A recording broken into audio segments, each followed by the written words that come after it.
style of the format, and Burst Lightning is much better than Shock the Galvanic Blast. So so I figured I had to carry the deck through non-spells. So I wanted a lot of creatures at the one spot. Notice I don't have any one-mana burn spells, so that I could get in there and activate Stormblood, or play a Shrine on turn 2. Like, that creates an insane amount of pressure. So a lot of decks just can't beat that. So that's what it was. And like, if you need to, you always want to play a guy turn 1, and then turn 2 you want to burn something, or just put more pressure. So this Dromkirk Noble, that's like the new Goblin Guide. It forces a day on turn 4 against all the opponents playing day if they don't have a Doomblade or something. Grim Lavamancer is like one of the best cards, obviously, but you can't play 4 of them without fetch lands. So I knocked it down to 3. Spike Shot Elder is actually amazing. Like, in the mirror, if you resolve a Spike Shot and you have the mana to activate it, you just lock down their entire board. Like in the top 8 against the Ari Lax, like in the middle of the game, he had... Ari was playing Tempered still. Yeah, he had like 4 guys, and I laid down a Spike Shot, and I killed at least 3 or 4 of them. Yeah, like I killed 4 guys with the Spike Shot. And Goblin Arsonist was actually a last minute addition. It was Goblin Fireslinger, but then I got like an email from the SCG Premium. And, there you go, Star City newsletter right there. Stromkirk Noble, #1 rare in Innistrad. I was like, all right, I'll play this guy. You know, he's a 2-for-1 in the mirror match. I was expecting to play a lot of those today. I only played it 2 or 3 times, but he's good there. And then the rest of the creatures, Stormblood Berserker is obviously amazing. Chandra's Phoenix is good, but you can't support too many of them. It's really mana intensive. And Hero of Oxidridge is just a beast. So, I mean, as a mono red player, what is your biggest fear? What are you afraid of? I'm afraid of playing against mono white. They go turn 2, Honor the Pure, turn 3, Timely Reinforcements. Sure, yeah. like, I didn't run into that at all today, or yesterday.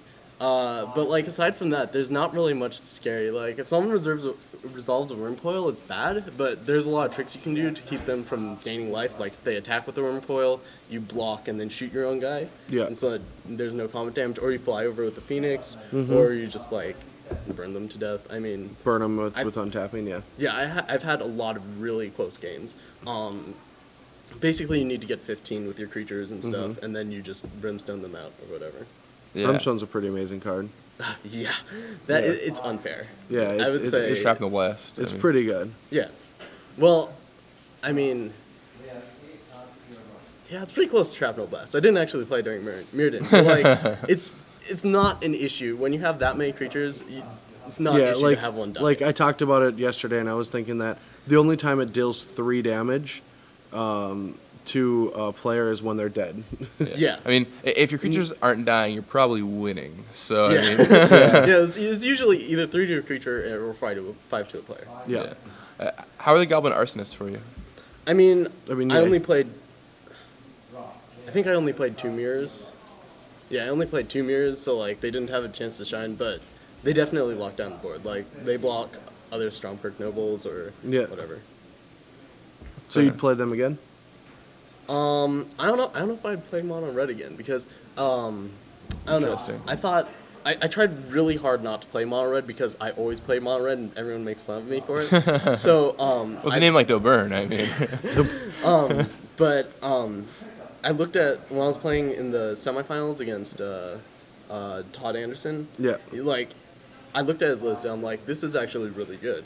Granted, it didn't turn out well for him, but like, I think there's actually ways to beat it, mostly misstep. Snapcaster Mage is good too. But I don't know if I'd play Burn again. If I was to play Burn again, I would definitely keep in the Arsonist, especially if I was expecting more red decks to come out, especially after this event. Yeah, I don't think I would actually change anything. This was borderline perfect as far as it was working well for you. Well, you won the tournament, running good. Your list is always going to be really good. Yeah, like the sideboard, like there were always cards I want. Like I would take out 2 Stormblood Berserkers against Solar Flare. Yeah. And I used every sideboard card, consistently. And so you would change anything about the sideboard even?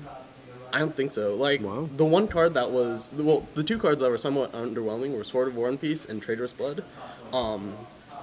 it's kind of hard to tell because they're singletons, you know. The one time I cast Trader's Bud in this tournament was against Todd Anderson to get a Snapcaster Mage to activate. Yeah, I saw that. And Yeah. didn't end up mattering. Yeah. So like in theory, it's really good against the pod lists and the Solar Flare that have a lot of big fatties. So I think it's good, but this, I can't prove it. Yeah, and, sure.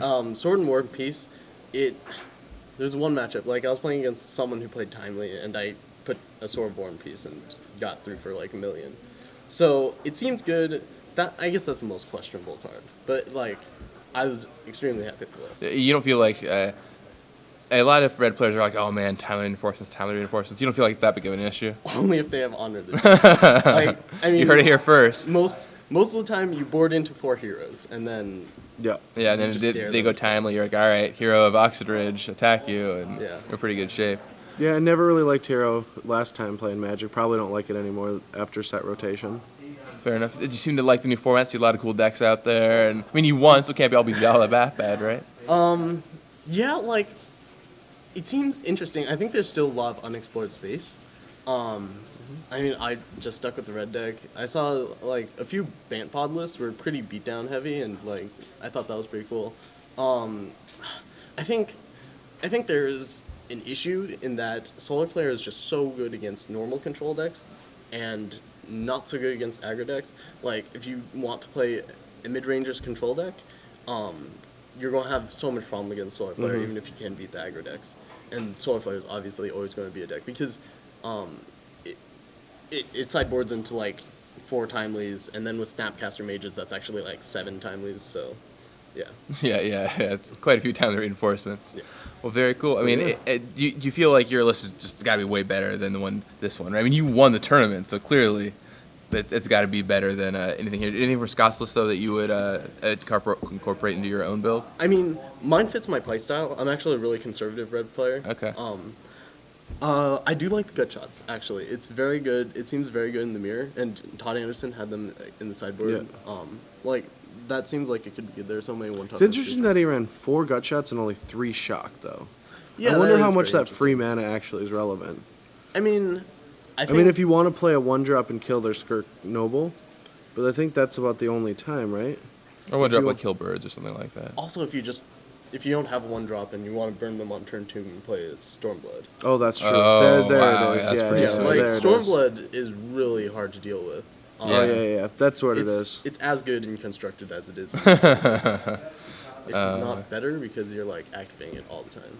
Yeah. Oh, yeah, you can always get that on turn 2. That's actually really But I mean, Yeah, interesting. that's where it's at, yeah. I think the biggest difference, well, one is I played all mountains and no ancient grid, but like Furnace Camp, I know Patrick Sullivan has that in like all of his lists, but I actually really don't like it because it's a 1/1 that is at best like either 4 or 5 damage straight to them, and in a world with timely reinforcements, that doesn't seem so good. You need to be Yeah. able to you need to be able to both create pressure and grind them out. Like, you have to threaten to do both at the same time. Mhm, So- that's what your Spike Shot Elders Yeah, and your that's Grim Lavancers are doing. Yeah. Exactly. And Koth.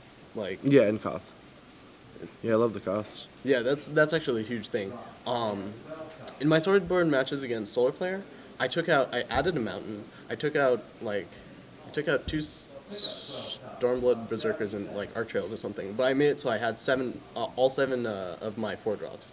So my plan was, get in there like early with a 1/1 and a Stormblood, so that they have to day, and then right after the day, just slam the 4-drop, and then you're in a great position. Wow, very cool. Sweet. Good work, David. Once again, congratulations. Really good work, Yeah. man. Yeah. Hopefully see you around some more Star City Grab games the trophy. in the future. Yeah, you left your trophy all the way over here. This You is didn't even bring it actually in. my first event with more than 50 people. That's Very insane. sweet. Well, you should come out to some more opens. It's 10 times bigger, you want it. Got a lot of Planeswalker points to top it all off. Awesome having you here. Good work. Congratulations. I hope I can go to the invitation. Yeah, see you in Charlotte for the Invitational, hopefully. All right, take care, David. Have fun. Thanks. Good to see you. So real fast before we go to our replay, we need